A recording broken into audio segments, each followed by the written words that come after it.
Bonjour à tous, bonjour à toutes et bienvenue pour cette nouvelle réaction à chaud. Et aujourd'hui, on va parler d'un film de super-héros. Non, non, attendez. On va pas parler de Marvel. Non, d'ici non plus.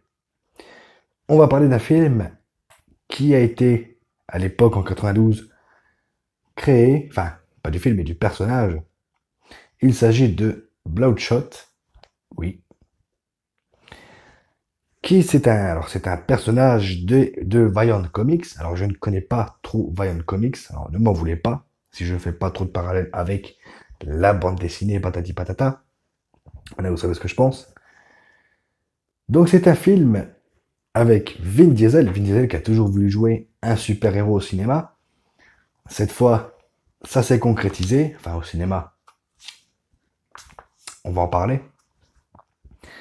Mais également Guy Pearce qui fait du Guy Pearce, mais je trouve que son jeu d'acteur est quand même pas si mal. Et Elsa Gonzalez. Et c'est un film qui est réalisé par Dave Wilson. Dave Wilson, alors je me suis renseigné un peu sur le bonhomme, je ne connaissais pas le bonhomme. Malheureusement, il a fait quelques films qui ne sont pas sortis chez nous, ou alors en tout cas qui ont pour l'instant une date de sortie inconnue. Et de quoi vous nous parlez ce Bloodshot? Alors tout simplement, Vin Diesel qui incarne Ray Garrison, un soldat américain qui va se faire tuer en mission. Et donc son corps va être récupéré par une agence gouvernementale un peu officieuse qui vont le ramener à la vie en lui implantant de la nanotechnologie euh, dans le sang. Donc il y en a tellement qu'en fait cette nanotechnologie va devenir son sang. On va en parler. Et eh bien, il s'est fait tuer par un gars qui a tué sa femme devant ses yeux et Garrison va vouloir venger sa femme. On s'arrête là pour le speech. Mais avant, spoiler tout le long de la vidéo. Alors si vous n'avez pas vu le film, regardez-le et revenez. Et si vous en foutez du spoil, restez là. Ceci étant dit, pardon, on va partir dans le vif du sujet. Donc là, c'est le speech du film que vous lisez sur le synopsis. Voilà. Mais c'est plus profond que ça. Donc, ce qui va se passer vraiment, c'est que le docteur Harting, pardon, qui est joué par Guy Pearce, va apprendre à Garrison donc qu'il a récupéré son corps, qu'il a ramené à la vie avec de la nanotechnologie, ce qui va donner à Garrison une force surhumaine et le pouvoir de se régénérer. Et là, en voyant un film, je me pose la question, et en vous racontant, ça fait penser à Universal Soldier et à Deadpool. Mais bon, c'est pas grave, passons. Donc, Garrison va aller tuer le gars qui a tué sa femme et lui-même. Donc une espèce de vengeance. Alors au début du film, je me suis dit merde, c'est encore une histoire de vengeance à la con. Mais quand au bout des 40 minutes de film, l'intrigue est déjà bouclée, le mec est déjà mort, et là je me dis mais qu'est-ce que c'est que ce truc? Qu'est-ce qui se passe? Jusqu'à ce qu'on comprenne qu'il y a le revirement de situation qu'on va aborder plus tard. Pour l'instant, restons sur les 40 premières minutes du film. Donc, le problème de ce film, c'est donc les 40 premières minutes. Le film fait entre 1h45 et 1h50. Donc ça fait qu'il reste 1 heure après de développement de l'intrigue. Même si la moitié du développement a déjà été faite. Le début est très long. C'est très long à se mettre en place. Est-ce que ça m'a gâché pour longtemps le visionnage du film? Vous le saurez après. Donc, les 40 premières minutes sont très très longues à se mettre en place. Surtout quand on voit Garrison partir tuer le gars qui a tué sa femme. Et là, on se dit, c'est bon, ils ont balayé l'intrigue en 45 minutes. Qu'est-ce qui se passe? Qu'est-ce qu'ils vont raconter par la suite? Eh bien, c'est très simple. Ils vont raconter que, en fait, Garrison, et c'est là qu'à partir de ce moment, le film devient intéressant. C'est dommage, en fait, que pendant les 40 minutes, eh bien, on se fait chier. Et ça raconte presque rien. Il faut attendre 40 minutes pour que ça commence à aller. Bon, bref, passons. Donc, on va apprendre que le docteur Harting a en fait pris 5 ans de la vie de Garrison et que toutes les cibles, en fait, c'est juste, ça lui a servi de tueur à gage, et toutes les cibles qu'il a éliminées en pensant, parce qu'ils ont fait joujou avec la mémoire, Universal Soldier encore, bizarre. Ils ont fait joujou avec sa mémoire, en lui mettant la tête à chaque fois de quelqu'un d'autre qui tue sa femme.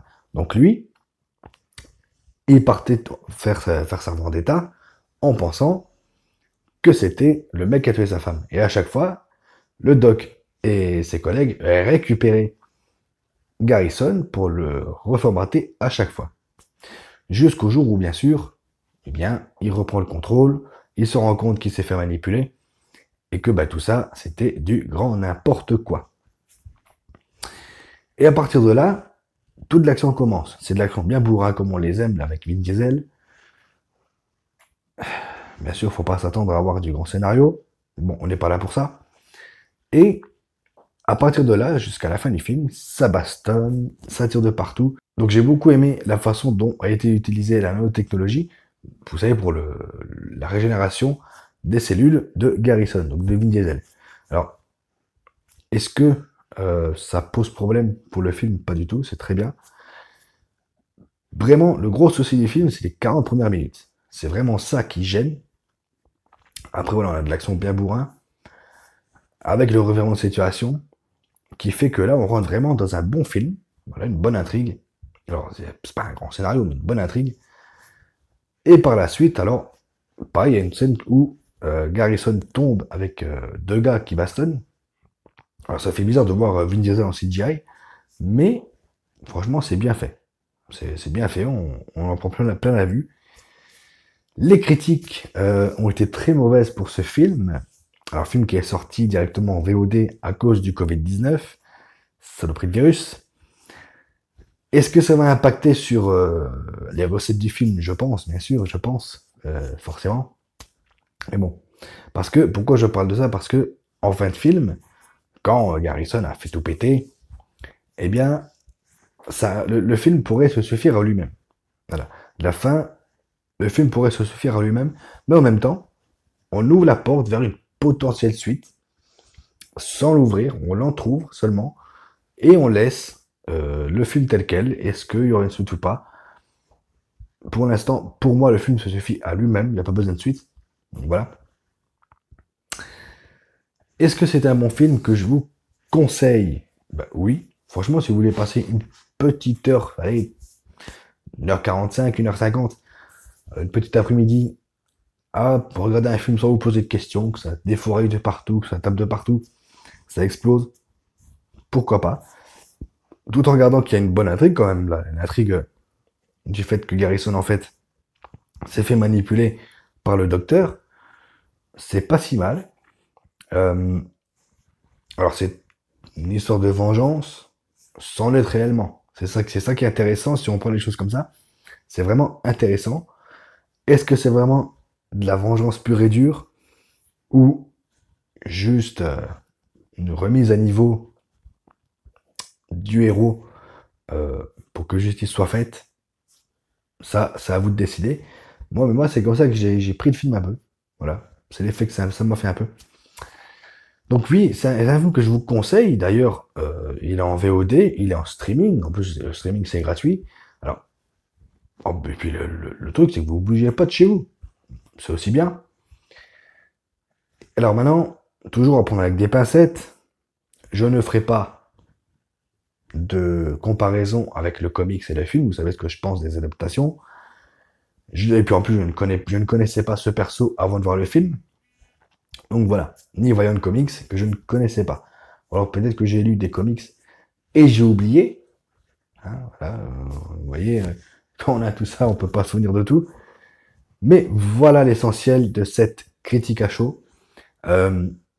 N'oubliez pas, ça peut être un bon film de divertissement. C'est d'ailleurs même un très très bon film de divertissement. Je ne comprends pas pourquoi les critiques sont aussi mauvaises envers lui, pardon. Mais voilà, pour moi, ça reste un très bon film. Alors, le problème, c'est qu'avec ce genre de film, on peut pas faire de longues critiques, on peut pas raconter plus que ce qu'on a vu à l'écran. C'est le problème des films d'action. Voilà, on peut pas gratter en dessous. Mais l'essentiel est là. L'essentiel est ici. N'oubliez pas de prendre soin de vous, de vos proches, de regarder les films, de jouer aux jeux vidéo surtout, et faites attention à vous. Ciao.